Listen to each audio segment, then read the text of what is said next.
All right, let's talk about childbirth. It's one of the biggest moments of your life, right? But for so many of us, it feels like we're heading into it totally blind. So, today, we're going to change that. We're going to break down three of the biggest, most common mistakes that can actually make labor harder and, yeah, more painful. But the good news? We're also going to show you exactly how to avoid them so you can walk in feeling way more confident and ready. I mean, just let that question sink in for a second. Smoother, shorter, and less painful. Who wouldn't want that? Look, the whole idea of labor can be a lot. It's totally overwhelming sometimes. But what if, just what if, you could go from feeling like you're just a passenger on a wild ride to actually being the pilot? Now, we're not talking about making it completely painless. That's not the goal. The goal is learning how to work with the intensity, to navigate it with real skill. And it all starts by steering clear of a few very common pitfalls.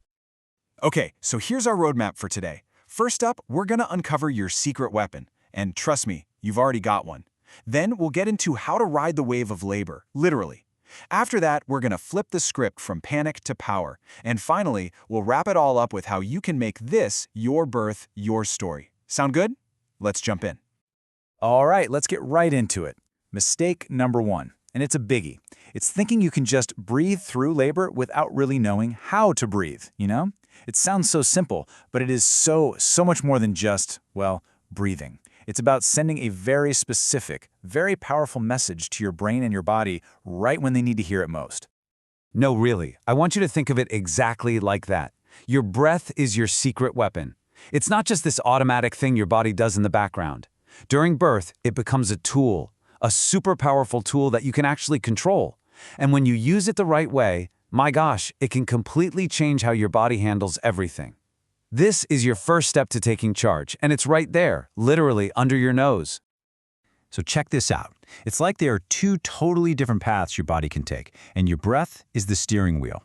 If you start taking those short, shallow, panicky breaths, you know the kind, like when you're really stressed out, your body gets a clear message: danger. And what happens? Everything tenses up. But if you switch to those deep, slow, intentional breaths, it's like sending an all-clear signal. It tells your brain, hey, we're safe. And your body responds instantly. It starts to relax, and you get to stay in control. Your body doesn't lie. It just listens to the signals you send it. And here's the why behind it all. It's pure science. That panicky breathing, it literally flips the switch on our ancient fight-or-flight reflex.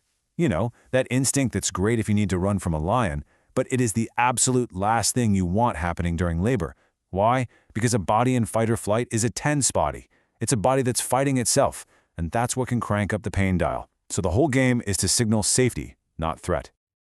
Okay, so we've got breathing down. Now let's move on to mistake number 2, because it's directly connected. This is all about pushing, and man, there is some really common and really wrong advice out there about this one. The key here is learning to work with your body's incredible power, not against it. I am willing to bet you have heard this one before. Just push like you're pooping, right? It's everywhere. It's been repeated for generations. And it is just not true. It's one of the biggest myths out there. Pushing during birth is all about rhythm. It's about being in sync with your body. It's a flow. And that advice, it just completely shatters that flow. And this bad advice leads to something called purple pushing. You can probably picture it. Someone's yelling, push, push now. So you hold your breath, bear down with every ounce of energy you have until your face turns, well, purple. The problem is you're pushing because you were told to, not because your body is telling you to.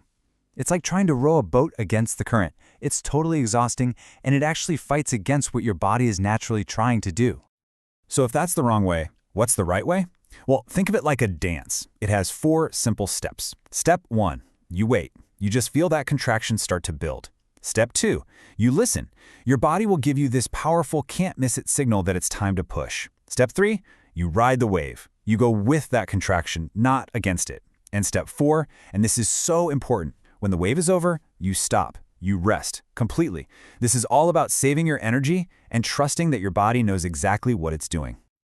And why is this such a game changer? Well, because when you push this way, you're on the same team as your body. You're not fighting it, you're joining forces. This saves up so much precious energy, and you're going to need it because labor is a marathon. It can even help prevent tearing, which I know is a huge worry for a lot of people. But maybe the best part? It keeps you in the driver's seat, feeling in control. And that brings us to our third mistake, which might just be the biggest one of all. It's panicking, simply because you don't know what's normal. You know, fear of the unknown is a powerful thing.